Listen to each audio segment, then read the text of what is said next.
नमस्कार दोस्तों, आपका फिर से स्वागत है आपके अपने चैनल द क्लास टीचर ज्योति में एक नए टॉपिक के साथ में।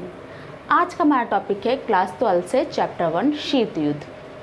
बहुत से बच्चे अभी बोलना शुरू कर चुके हैं कि मैम फर्स्ट चैप्टर नहीं आना, लेकिन मैं फिर भी पढ़ाऊँगी, क्योंकि अगर आपने इसको नहीं पढ़ा ना तो आप उसका बेस नहीं जान पाओगे। अपनी बुक का बेस ही शीत युद्ध से स्टार्ट होता है। तो बेशक हम इसके डीपली नहीं जाएंगे, हम इतना कुछ अच्छे से इसके बारे में नया जान पाएँ, लेकिन आपको थोड़ा बहुत इसके बारे में समझना चाहिए, क्योंकि अगर आपने बेस नहीं समझा तो आगे वाले जो चैप्टर है आप उसका मीनिंग नहीं समझ पाएंगे। चैप्टर 1 और चैप्टर 3 नहीं आ रहे हैं, लेकिन फिर भी मैं आपको उसके बारे में थोड़ा बहुत बताऊँगी ज़रूर। बेशक थोड़ा लंबा ना जाए, लेकिन समझना ज़रूरी है। ठीक है, कहते हैं ना आधारभूत शिला आपकी स्ट्रांग होनी चाहिए। चैप्टर का नाम है शीत युद्ध। तो शीत युद्ध से आप क्या समझते हैं? अब ये मत समझना कि भाई कहीं ठंडी जगह पे युद्ध हो रहा था तो शीत मतलब ठंडा होता है ना, ठंडा युद्ध है। अच्छा मैम, लगता है कि तोपों की जगह ना बर्फ़ के गोले फेंके जा रहे थे। अच्छा ऐसा था क्या मैम? या फिर स्नोफॉल हो रही थी जहाँ पे युद्ध हो रहा था? तो बेटा ऐसा कुछ भी नहीं है। शीत युद्ध का मतलब है जहाँ पे हथियारों से लड़ाइयाँ नहीं हो रही थी। ठीक है, जहाँ पे सिर्फ माहौल रहता था कि अभी गर्मा गर्मी चल रही है और ये लोग आपस में अभी लड़ने शुरू कर देंगे। ठीक है, लेकिन वो फिज़िकली किसी को हार्म नहीं कर रहे थे, हथियारों का यूज़ नहीं हो रहा था। ठीक है, किसी एक स्थान पे सैनिक के आपस में मुठभेड़ नहीं हो रही थी। ठीक है, यहाँ पे आप पर्टिकुलर नहीं बोल सकते कि ये दोनों आपस में लड़ रहे हैं। अक्सर आपने देखा होगा गोलमाल मूवी में लगाना लगाना दिखाना दिखाना, लगाना लगाना दिखाना दिखाना, वो दोनों बस आपस में ऐसे ही करते रहते हैं, लेकिन लड़ते नहीं हैं। क्यों नहीं लड़ते? दोनों स्ट्रॉन्ग होते हैं। सबको पता है अगर मेरे सामने वाला भी विपक्षी भी बहुत स्ट्रॉन्ग है और अगर मैंने उस पर हमला किया तो बेटा मैं भी बहुत पिटूंगा। ठीक है, हड्डी पसली मेरी भी टूटेगी। तो ऐसे में क्या होता है ना, होली देते रहते हैं लेकिन आपस में लड़ते नहीं हैं। तो आप बोलोगे मैम तो इस शीत युद्ध में ऐसा क्या था? तो मैं आपको डिटेल स्टार्टिंग से बताती हूँ। तो देखो बेटा, द्वितीय विश्व युद्ध, एक प्रथम विश्व युद्ध हुआ था, द्वितीय विश्व युद्ध। विश्व के स्तर पे जब युद्ध होता है तब उसे विश्व युद्ध बोलते हैं। जब एक देश दूसरे देश से युद्ध करता है तो वो नॉर्मल युद्ध कहलाता है। ठीक है, लेकिन जब पूरा विश्व आपस में लड़ रहा होता है तो हम उसे विश्व युद्ध कहते हैं। पहला विश्व युद्ध हुआ था 1914 से लेकर 1918 में, और द्वितीय विश्व युद्ध हुआ था 1939 से लेके 1945, 1939 से लेके 1945। मैं उम्मीद रखती हूँ कि मैंने आपको पहले अपनी वीडियो में कहा था कि आप अपने साथ अपने नोट्स बनाना खुद शुरू करेंगे। जैसे जैसे बोला जा रहा है आप लिखना शुरू करेंगे। आप जब उसे लिखते हो तो वो आपके माइंड में छपता है, और वो छपा रहता है। आपको पता ना आपका माइंड बहुत पावरफुल है, तो लिखना आपको बहुत ज़रूरी है। ठीक है, तो आप लिखेंगे प्रथम विश्व युद्ध कब हुआ? 1914 से लेकर 1918 तक, और द्वितीय विश्व युद्ध 1939 से लेकर 1945 तक। अब मैं आपको बताऊंगी कि द्वितीय विश्व युद्ध कैसे ख़त्म हुआ। क्वेश्चन तो आता ना कि विश्व युद्ध ख़त्म कैसे हुआ। तो अमेरिका उस वक्त बहुत हाई पे चल रहा था। ठीक है, कहने को वो द्वितीय विश्व युद्ध में शामिल नहीं हुआ था। कारण ये था कि प्रथम विश्व युद्ध में उसने देख लिया था कि कुछ फ़ायदा तो होता नहीं है, क्योंकि ये बहुत ही सबल है। ठीक है, बहुत विकसित देश है, उसे कोई मतलब नहीं है, वो वैसे ही पूरा अलग देश है, बड़ा है और अलग है। उसको आसपास भी इतने कोई महान देश साथ में नहीं है जो उसको थोड़ी प्रॉब्लम हो। फर्स्ट वर्ल्ड वॉर में तो ये ठीक है दोस्ती में एंट्री ले ली, बट उसको नुकसान ही हुआ था। वॉर से हमेशा हमें नुकसान होता, कोई फ़ायदा नहीं होता है। ठीक है, फिर भी उस वक्त 1945 के अराउंड में जापान बहुत तेज़ी से आगे बढ़ रहा था। छोटा सा देश है लेकिन उसकी शक्ति बहुत थी, और वो इतने यूनिटी के साथ चलते हैं, इतनी स्ट्रेटजी बनाते हैं, और जहाँ जाते थे ना वो तबाही मचा देते थे। ठीक है, बस जीतते जाते। अब जापान ने इनडायरेक्टली जो है अनाउंस कर दिया था कि अब वो विश्व पे क्या करेगा, राज। भाई अगर एक राजा के आगे आप जाके ये बोलते हो कि अब मैं ना राज करने वाला हूँ, तो उसे पता नहीं चल रहा भाई कि तो इनडायरेक्टली क्या बोलना है, तो मुझे हराएगा, है ना। तो उसने जब ये इनडायरेक्टली मैसेज पहुँचाया तो अमेरिका को पता चल गया, अच्छा तू मुझे हुल दे रहा है, तू मुझे धमकी दे रहा है, अभी रुक। तो उसने क्या करा, अगस्त के 6 अगस्त और 9 अगस्त को जापान के 2 शहर हिरोशिमा और नागासाकी के ऊपर लिटिल बॉय और फैट मैन नामक परमाणु बम गिरा दिए। मैं आपसे रिक्वेस्ट करूँगी कि बेटा आप इस वीडियो के बाद बिल्कुल जाइए और यूट्यूब पे सर्च कीजिए कि हिरोशिमा नागासाकी जापान वाला जो अटैक हुआ था, आपको पता चला कितनी ज़्यादा तबाही हुई थी वहाँ पे। ठीक है, जब भी परमाणु बम कहीं पे जब गिरता है ना, तो पूरे एरिया को, हर बम का एक अपना होता है कि हम इस एरिया तक उसको कवर करते हैं। तो जब ये यहाँ पे जहाँ पे वो गिरता है ना, जो उस एरिया को कवर करता है पूरा राख हो जाता है, ख़त्म। इससे पहले युद्ध किसी ने इसे यूज़ नहीं किया था सिवाय अमेरिका ने जब जापान पे किया था, और उसने लगातार 2 करे। और उसके बाद भी जो उसकी रेडिएशन होती है ना, वो आसपास के लोगों पे बहुत फ़र्क डालती है। किसी की आँख चली जाती है, किसी का हृदय मतलब हार्ट में प्रॉब्लम हो जाती है, किसी को लकवा मार जाता है। कहा जाता है बहुत लंबे टाइम तक जापान को में वो अपंग बच्चे पैदा होते थे। तो आपसे रिक्वेस्ट है कि आप ये देखिए, तब आपको पता चलेगा कितनी बड़ी तबाही वहाँ पे हुई थी। तो ये जो तबाही मची वहाँ पे 6 अगस्त और 9 अगस्त को, तो पूरा विषय ऐसे हो गया और विश्व युद्ध उसी के वक्त थम गया। सब लोग देखते रह गए तबाही को कि ये क्या हो गया, और उसके बाद उनकी हिम्मत ही नहीं हुई कि हम आगे करें, मतलब वो थम सा गया विश्व युद्ध उसी वक्त। और अमेरिका ने उससे बोला कि तुम सरेंडर करते हो या नहीं कि मैं एक और बम गिराऊँ। खैर उसके बाद जापान गया अमेरिका के पास और दोनों में समझौता हुआ। उसके बाद जो भी उनके थी कि हाँ तुम ये दोगे वो दोगे, जो भी तुम्हें जुर्माना देना। देन उसके बाद अमेरिका ने उसके आगे शर्त रखी कि तुम अपनी सेना नहीं रखोगी। तो जापान एक ऐसा देश है जहाँ पर उसकी खुद की सेना नहीं है। देन उसके बावजूद भी इतने परमाणु बम का, 2 परमाणु बम का हिरोशिमा नागासाकी पे गिरने के बावजूद भी आज जापान अपनी स्थिति को बहुत हाई लेके चल रहा है। ये बहुत बहुत बड़ी बात है, और ये सिर्फ वहाँ की जनता के हिसाब से हुआ। याद रखो बच्चों, कोई भी देश तभी प्रगति करता है जब उसकी जनता उसके साथ में होती है। आप कहीं पे भी देख लो, विकसित देशों की जो जनता होती है उनकी विचारधारा सेम होती है और वो अपने देश के बनाए हुए रूल्स को फॉलो करते हैं। खैर इतना मैंने आपको बताना था कि द्वितीय विश्व युद्ध हुआ कब था और वो ख़त्म कैसे हुआ। तो आप बता सकते हैं हाँ भाई, जापान के हिरोशिमा नागासाकी पर 6 अगस्त 9 अगस्त 1945 को अमेरिका ने 2 बम गिराए थे। उसी के दौरान उसकी तबाही देख के सब थम गया था और द्वितीय विश्व बहुत झटके से रुक गया। ठीक है, अच्छा उसके बाद शुरू हुआ शीत युद्ध। अब मैम आपसे शीत युद्ध क्यों बोलती हूँ, जब हम पेपर वगैरह देते हैं, आप लोग को एग्ज़ाम करते हैं, तो उसके बाद नंबर्स आते हैं आपके पास, है ना। तो फिर हम देखते हैं ना अच्छा किसके नंबर जाते हैं, तो आप जाते देखो अच्छे से सबसे ज़्यादा नंबर इसके, फिर इसके, फिर इसके, ऐसे होता ना। तो जब द्वितीय विश्व युद्ध खत्म हुआ तो छाना गया, ठीक है, सॉर्ट आउट किया गया कि कौन है अब नंबर 1 पे। तो अमेरिका तो था। उसके बाद एक देश था सोवियत संघ। एक्चुअली देश ना होकर एक संगठन था, देश ना होकर एक संगठन था। ये 15 देश थे मिलके। इन 15 देशों ने मिलकर एक देश की तरह काम करने की ठानी थी। कब ठानी थी? 1917 के दौरान। ये आपने 9th क्लास में पढ़ा था, मैं आपको फिर से बता देती हूँ अब इसकी कहानी। ठीक है, सोवियत संघ 15 देशों का समूह बना था 1917 में, जब ज़ार का शासन चल रहा था रूस और उसके बाकी देशों के आसपास।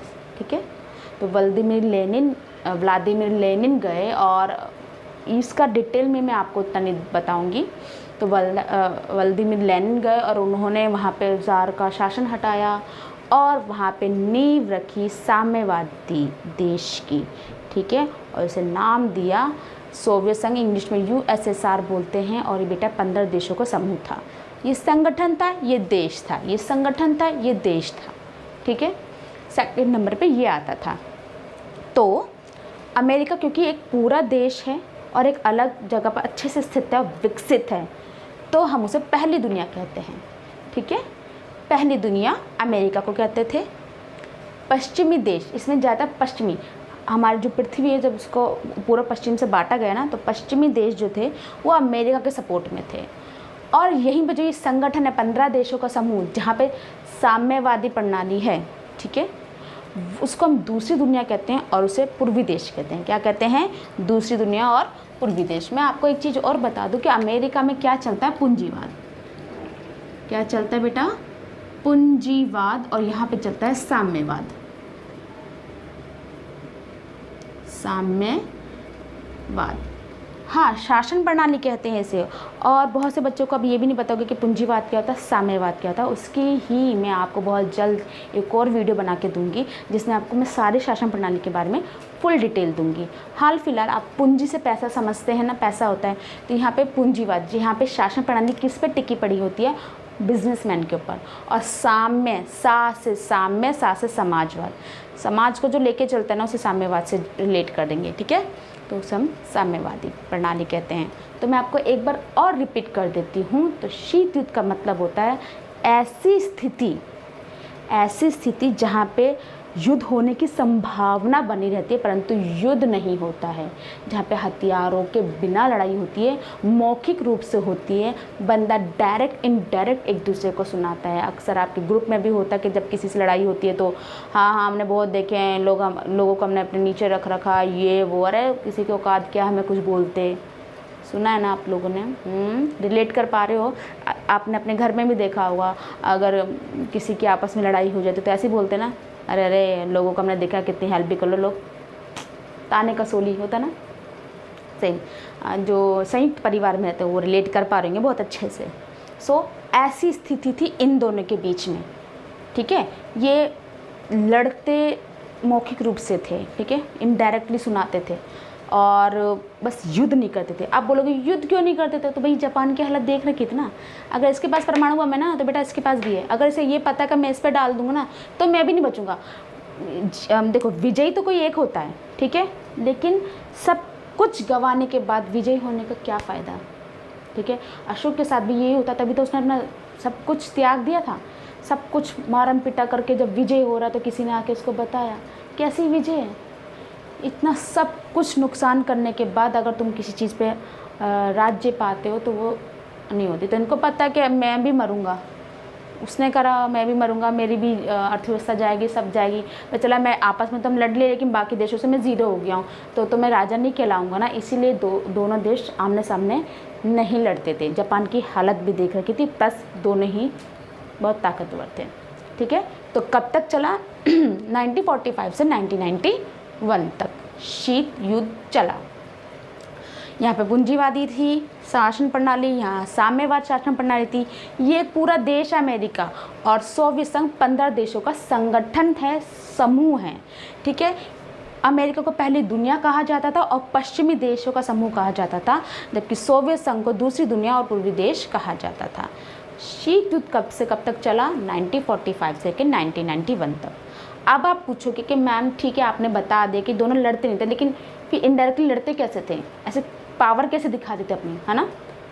तो पावर दिखाने का अभी मैं आपको बताती हूँ। तो आगे बढ़ते हैं।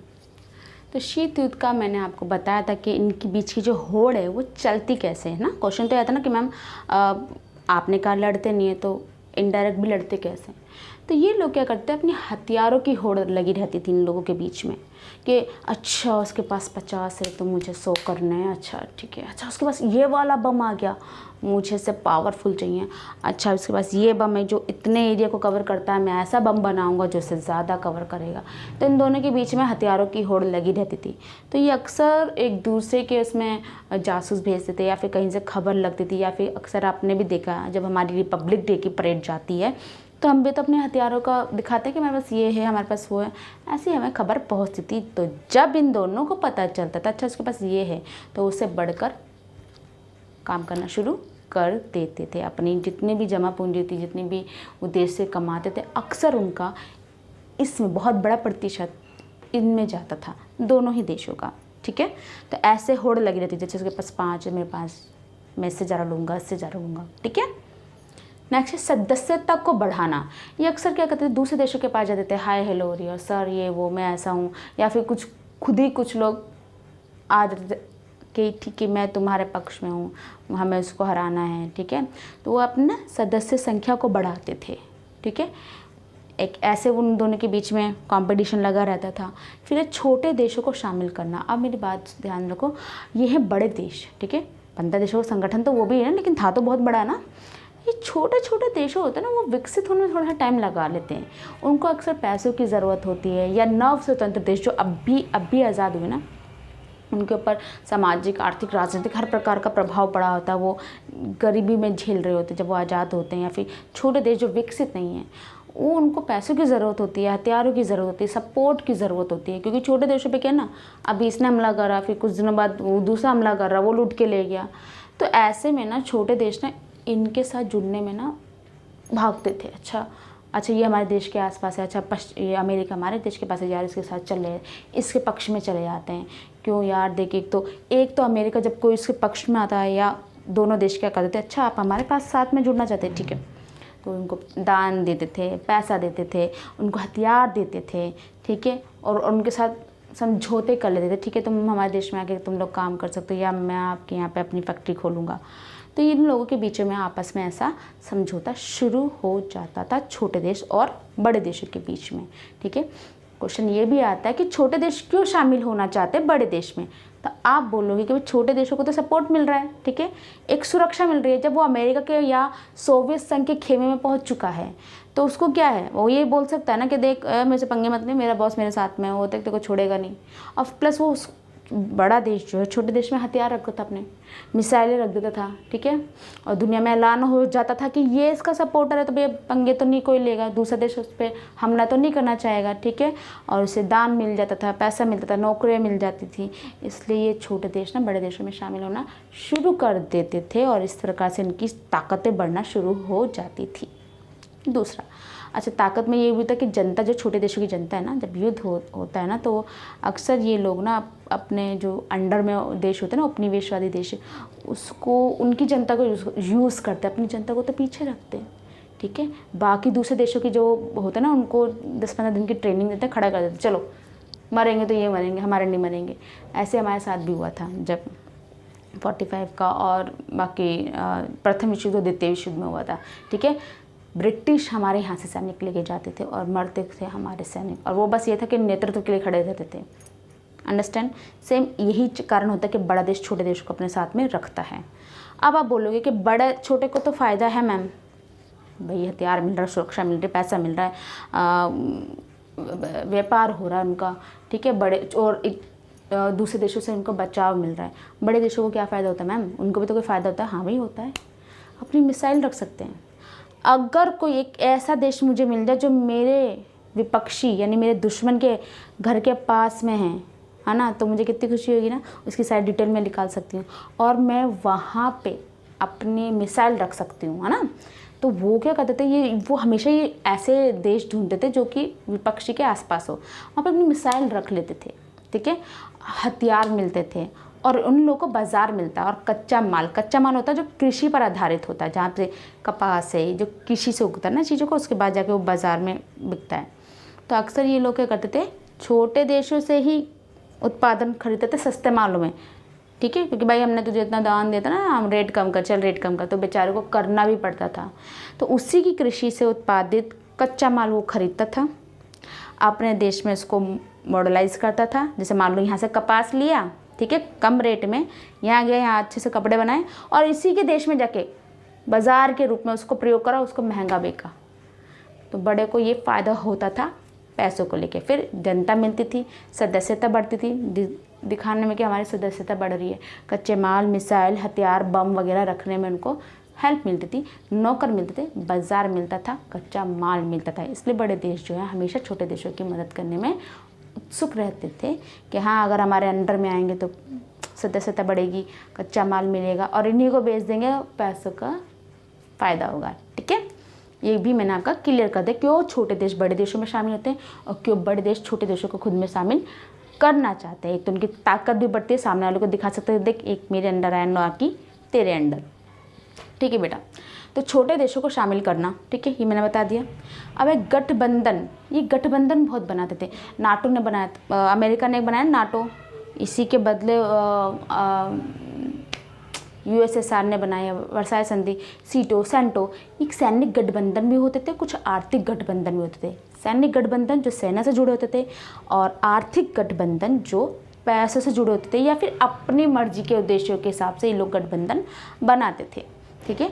हाँ, यूएसएसआर ने खाली एक ही बनाया था, वर्साई संधि, ठीक है। और जो अमेरिका ने बनाए थे 3, नाटो, सीटो, सेंटो। उनमें से सीटो सेंटो तो ख़त्म, लेकिन नाटो आज तक चल रहा है। और जो युद्ध चल रहा है यूक्रेन और रूस के बीच में, उसका भी एक पीछे जो मोटो है, मतलब जिसके कारण वो लड़ाई हो रही है, युद्ध हो रहा है, वो भी नाटो ही है। ठीक है, तो ये लोग गठबंधन बनाते थे बाकी देशों के साथ में और ऐसे अपनी सदस्यता और अपना कंपटीशन दिखाते थे, सामने वाले को जलाते थे, सामने वाले को नीचा दिखाते थे, सामने वाले से ऊपर उठ के दिखाते थे। ठीक है, तो ये थी उनकी कुछ चीज़ें अमेरिका और यूएसएसआर के बीच में। किसके बीच में? अमेरिका और यूएसएसआर के बीच में। दोनों को जो लड़ते नहीं थे, तो उन दोनों ने ऐसी स्थिति बना रखी थी और इस जरिए से वो खुद को महान और खुद सामने वाले को नीचा दिखाने की कोशिश करते थे। ठीक है, तो ये हमारा था टॉपिक। इसके बाद हम आगे बढ़ते हैं। अब मैं आपको बताने जा रही हूँ क्यूबा मिसाइल संकट। जब आप इस चैप्टर को खोलेंगे तो आपको एक बहुत बड़ा टॉपिक क्यूबा मिसाइल संकट का ही मिलेगा। ठीक है, तो उसके बारे में डिटेल भी देना ज़रूरी है। और मैं आपको बताना चाहूँगी कि जब इन दोनों के बीच में शीत युद्ध चल रहा था तो बहुत सी ऐसी सिचुएशन आई कि जब ये एक दूसरे के आमने सामने आ गए थे और बहुत ज़्यादा गर्मा गर्मी हो गई थी। ठीक है, जैसे कि वियतनाम पे अमेरिका का हस्तक्षेप और हंगरी पे भी हुआ था यूएसएसआर का, सोवियत संघ का। ठीक है, और भी बीच में बर्लिन की दीवार है। ठीक है, दो चार ऐसे आए थे। मैं इतनी डिटेल में नहीं जाना चाहती क्योंकि वीडियो पहले से बहुत लॉन्ग हो चुका है। मैं चाहती बहुत जल्दी ख़त्म हो ताकि मैं आपके अपने खुद के सेकंड चैप्टर में पहुंच सकूं। ठीक है, लेकिन फिर भी डिटेल देना ज़रूरी है बेटा। तो बीच में ऐसे बहुत सारी कंडीशंस आए कि जब ये दोनों देशों के बीच में बहुत गर्मा गर्मी हो गई, ये आमने सामने आ गए कि जब लग रहा था कि अरे भाई अब तो ये छुड़ने वाला है, ये लोग लड़ने वाले हैं। याद रखो कि जब भी ऐसी सिचुएशन होती तो विश्व पूरा सन्नाटे में हो जाता था। उनको डर लगता था कि अगर ये लड़ पड़े तो विनाश ही विनाश होगा। ठीक है, और याद रखो कहते हैं ना कि जब घर के बड़े ही लड़ना शुरू करते हैं तो बच्चों पे कितना गलत असर पड़ता है ना। घर के जब बड़े मम्मी पापा लड़ रहे हैं या फिर कोई भी लड़ रहा है आपस में तो बच्चे बहुत असर पड़ता है। ऐसे में माँ बाप का रोल तो नहीं बोलूँगी, बट हाँ ठीक है, क्योंकि विश्व में दो महान लोग यही थे, दो महान देश अमेरिका और सोवियत संघ ही थे। ठीक है, तो अगर वो ही आपस में लड़ते रहोगे, भाई हम पे कब ध्यान दोगे, अभी तो हम आज़ाद हुए हैं, अरे यार अभी हमें विकसित नहीं है, अरे यार हमें भी तो बढ़ना है आगे, आप इतना सारा पैसा आपस में हथियारों में लगा के लड़ते रहते हो। अगर आप लड़ते रहोगे तो हम पे कब ध्यान दोगे भाई? दो हम पे ध्यान दो। ठीक है, क्योंकि विश्व इसलिए डरा रहता था और ये लगा रहता था यार कब इनका शीत युद्ध खत्म हो, क्यों आपस में लड़ रहे हैं, हम पे फोकस नहीं रख पाते, ये तो बस आपस में लड़ते रहते हैं। देखो जब लोग ना आपस में लड़ते हैं ना, कोई भी हो, किसी भी कंडीशन में, आप अपने घर से भी इसे रिलेट कर सकते हो, अपने ऑफिस से रिलेट कर सकते हो, आप अपने स्कूल से, कहीं से भी। जब कहीं पे भी दो जने सिर्फ लड़ते ना तो अपनी बॉडी का एनर्जी सिर्फ लड़ाई में लगा देते हैं, विकास में नहीं लगाते। ठीक है, तो एनर्जी आपको यूज़ करनी होती है। किसी भी चीज़ में आप एनर्जी यूज़ करते हो ना, तो या तो आप एनर्जी आप लड़ाई में लगा रहे हो, सहनशीलता में लगा रहे हो, किसी को झेलने में लगा रहे हो, या फिर आप आगे बढ़ते हो। ठीक है, तो ये कंडीशन थी। पूरा विश्व इसी स्तर पर घूमता रहता था, टेंशन में रहता था यार क्या होगा। ठीक है, बहुत सारी हुई, लेकिन सबसे बड़ी जो हुई थी ना, जब एकदम लग रहा था भाई अब तो गए, अब तो विश्व गया, एक बम यहाँ से गिर गया, एक बम वहाँ से, सारा सब कुछ जाने वाला है, तो वो था क्यूबा मिसाइल संकट। कौन सा? क्यूबा मिसाइल संकट। अब मैं आपको बताती हूँ 1961 के से 1962 का बोलेंगे तो ज़्यादा बेटर रहेगा। देखो बेटा, अमेरिका जो देश है उसके पास में एक द्वीप है। द्वीप किसे बोलते हैं बताएगा कोई? ठीक है, द्वीप आप कमेंट्स में लिख सकते हैं। ठीक है, खैर द्वीप क्या होता है? जो पूरी तरीके से पानी से घिरा होता है। जैसे कि हमारे देश के आसपास कौन है? श्रीलंका, वो चारों तरफ से किससे घिरा हुआ है? पानी से ना, तो वो भी द्वीप आता है। ऐसे ही सेम एक द्वीप कहाँ था? अमेरिका के बगल में था, क्यूबा नाम का। किसके नाम का? क्यूबा नाम का। अब दिक्कत है यहाँ तो पूंजीवादी, ये था साम्यवाद। और मैंने आपको इससे पहले ही बताया था कि यूएसएसआर में भी साम्यवादी प्रणाली है। तो क्या हो, 1961 के अराउंड में ना इन दोनों के बीच की दोस्ती बढ़ने लग गई। ठीक है, इन दोनों के बीच की क्या बढ़ने लगी? दोस्ती। अब इसने क्या सोचा कि मैं ना इसका फ़ायदा उठाता हूँ, सिर्फ हेल्प करना शुरू कर दी, अच्छी तो गहरी दोस्ती बना ली यूएसएसआर ने। अब उस वक्त तो यूएसएसआर का हेड कौन चल रहा था? निकिता क्रुश्चेव। कहने को लड़की जैसा नाम है, बट आपको मैच करना पड़ेगा और माइंड में रखो इस चीज़ को कि यूएसएसआर का 1961 के अराउंड में कौन था? निकिता क्रुश्चेव। इसने क्या करा? क्यूबा के जो हेड था ना कास्त्रो, फिदेल कास्त्रो। देखो क्या से क्यूबा, क्या से कास्त्रो, ऐसे नाम आप याद रखोगे तो बेटर रहेगा। क्या क्यूबा कास्त्रो, उसका कास्त्रो से निकिता खुर्शचेव यूएसएस सोवियत संघ का हेड था। उसने ना ऐसे दोस्ती रखी, बोला यार मुझे अपनी मिसाइल रखनी है। उसने कहा ठीक है यार, तो इसने चुपचाप यहाँ पे मिसाइल रख दी।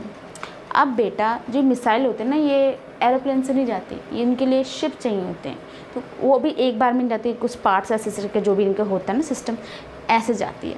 तो इसने समुद्री रास्ते से क्या करा, क्यूबा में अपने जो है पहुंचा दी मिसाइल्स। ठीक है, अब इस बेचारे अमेरिका को हेड को, राष्ट्रपति को जॉन एफ कैनेडी से कैनेडी आप मैच करके रखोगे तो याद रहेगा। अच्छा कैंडी, ठीक है। तो जॉन एफ कैनेडी अमेरिका का हेड था उस वक्त। अब इस बेचारे को बात पता चली 3 हफ्ते बाद। अब जब तुम्हारे सामने ही बंदूक हो और कहने को आपके पास ही परमाणु बम है, आप बहुत सबल हो, लेकिन जब आपके सामने ही कोई हाथ में लेके तो आप कुछ कर पाओगे? आपको पता है यार अभी कोई हरकतें नहीं करनी, अगर मैंने अभी कोई हरकत कर दी तो झट से दाग देगा। अभी तो झुकने में ही समझदारी है, क्योंकि इसके पास में था। कहने को ये भी छोड़ सकता, लेकिन जब तक इसकी मिसाल यहाँ तक जाएगी तब तक तो पुड़ चुका होगा, ये बहुत पास में है। तो उसने दिमाग लगाया, तो उसने कोई हरकत नहीं करी। जॉन एफ कैनेडी ने कोई हरकत नहीं करी, बस इसने पता लगाया कि कहाँ से इसके जो हैं ये मिसाइल्स आ रही हैं। तो 3 हफ्ते बाद तक जब इसे पता चला तो भाई समुद्री रास्ते से आ रही है। तो अमेरिका ने क्या करा, अपने सैनिक बेड़े यहाँ खड़े कर दिए।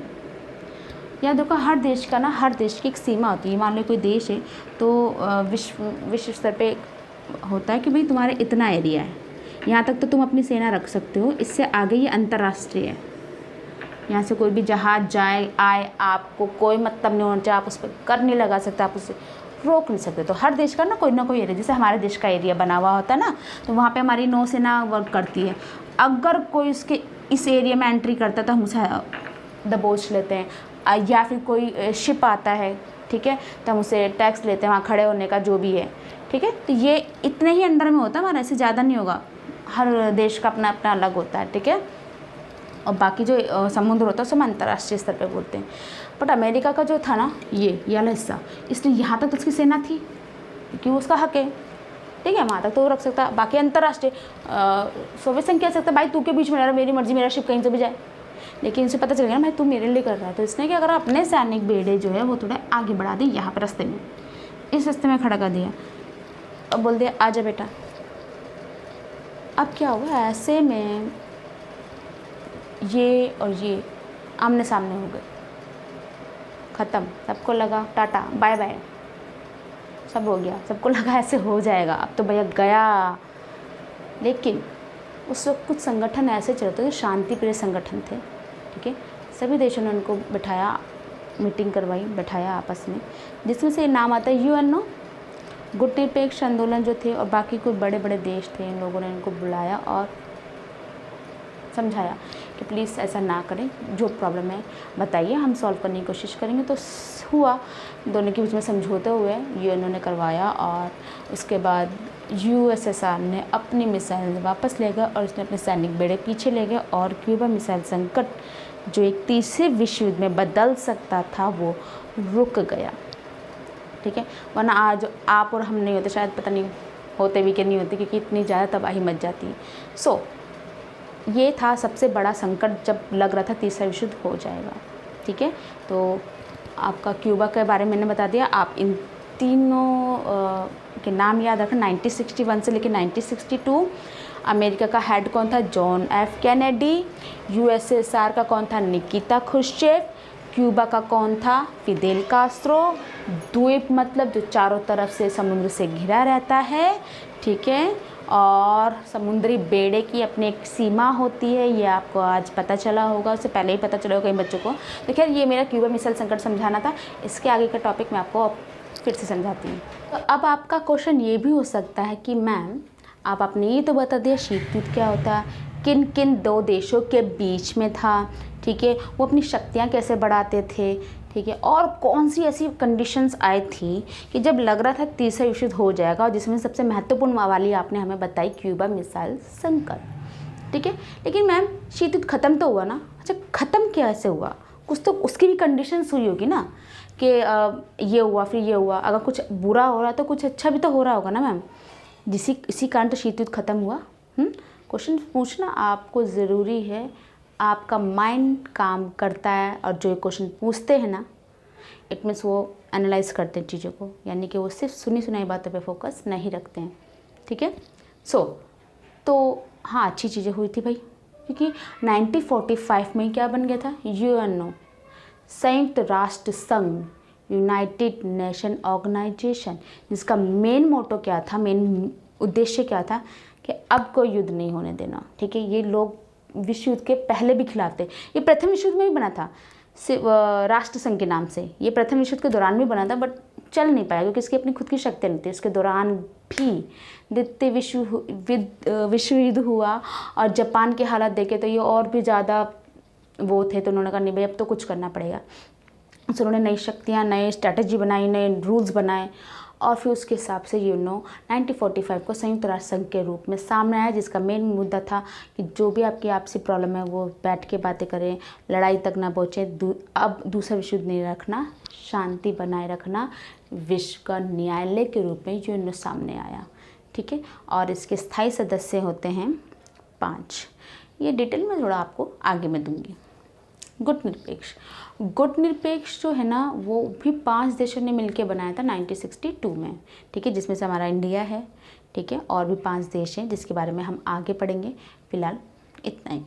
इसने कहा था ना तो मैं तुम्हारे में शामिल हूँ ना मैं तुम्हारे में शामिल हूँ, मैं दोनों के साथ रहना चाहता हूँ। तो कभी भी आपसे पूछा जाएगा गुट निरपेक्ष के बारे में बताइए क्या है, तो याद रखो बेटा आपको ये लिखना होगा, गुट निरपेक्ष का अर्थ होता है किसी भी पक्ष में शामिल ना होना, परंतु इसका अर्थ तटस्थता नहीं है, ठीक है। हमने बोला था हम तटस्थ नहीं हैं, हम दोनों के साथ ही रहना चाहते हैं, हमें तुम दोनों की ही दोस्ती चाहिए। ये गुट निरपेक्ष 5 देशों ने मिलकर बनाया था, जिसके कारण क्या होता कि अब इनको लगना यार हमें कोई शामिल नहीं हो रहा, हाँ यार ठीक ये कैसे बोल सकते हैं 5 देश कि हमें तुम में से किसी में शामिल नहीं हो रहा, ऐसे कैसे हो सकता है। लेकिन कुछ और भी समझदार देश थे उनके गुट में शामिल थे, उनके सदस्य बने थे, तो धीरे धीरे उनकी लाइन छोड़ के भी वो भी साइड हो रहे थे कि हाँ भाई सही कह रहे हैं, क्योंकि गुट निरपेक्ष ने खुद नहीं, जितने भी नव स्वतंत्र देश आ रहे थे ना उनको भी समझाया भाई नहीं गुट में शामिल नहीं होना, हमारी गुट निरपेक्षता अपनाओ, इन दोनों को अगर तुम शक्तियाँ दोगे तो ये लड़ते रह जाएंगे ज़िंदगी भर। तो उन्होंने समझदार लोगों ने उनका साथ छोड़ना शुरू करा, सदस्यता थोड़ी सी कम होने लग गई, और जो इन दोनों की लड़ाई थी उसकी शक्ति भी थोड़ी कम होने लगी। गुट निरपेक्ष का ये, और यूएनओ का तो आपको पता है जैसे भड़कते थे तो साइड में आके इनका ख़त्म कर देता था, ठीक है। घर पे भी आपको ऐसे लोग मिलते हैं जो हमेशा लड़ाई को शांत करते हैं।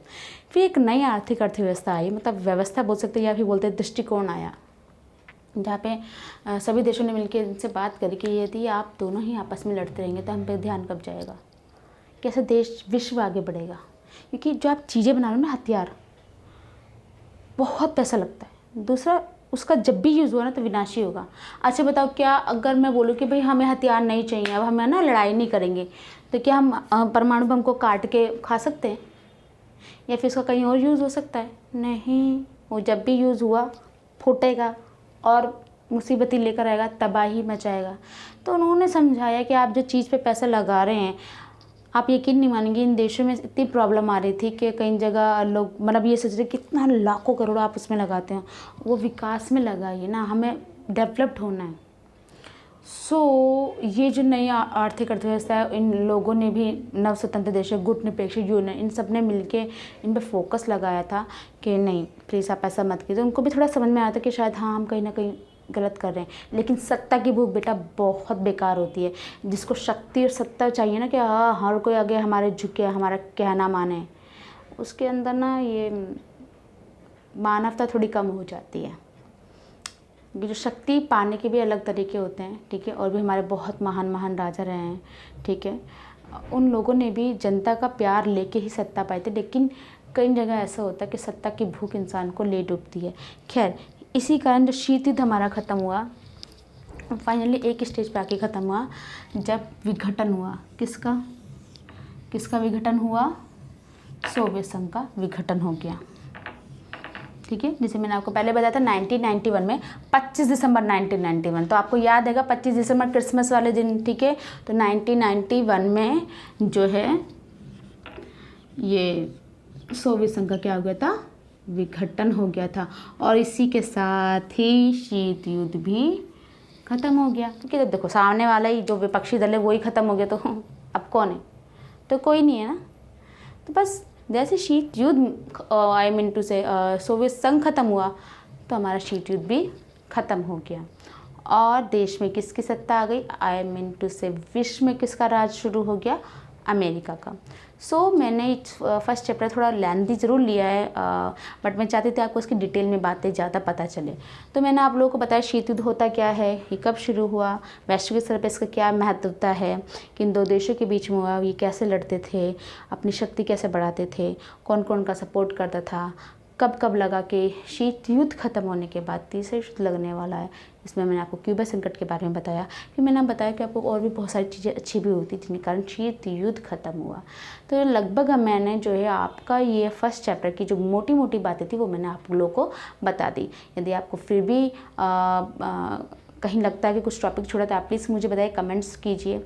और आप प्लीज़ मुझे ये बताइए कि आज की ये वीडियो आप लोगों को कैसी लगी।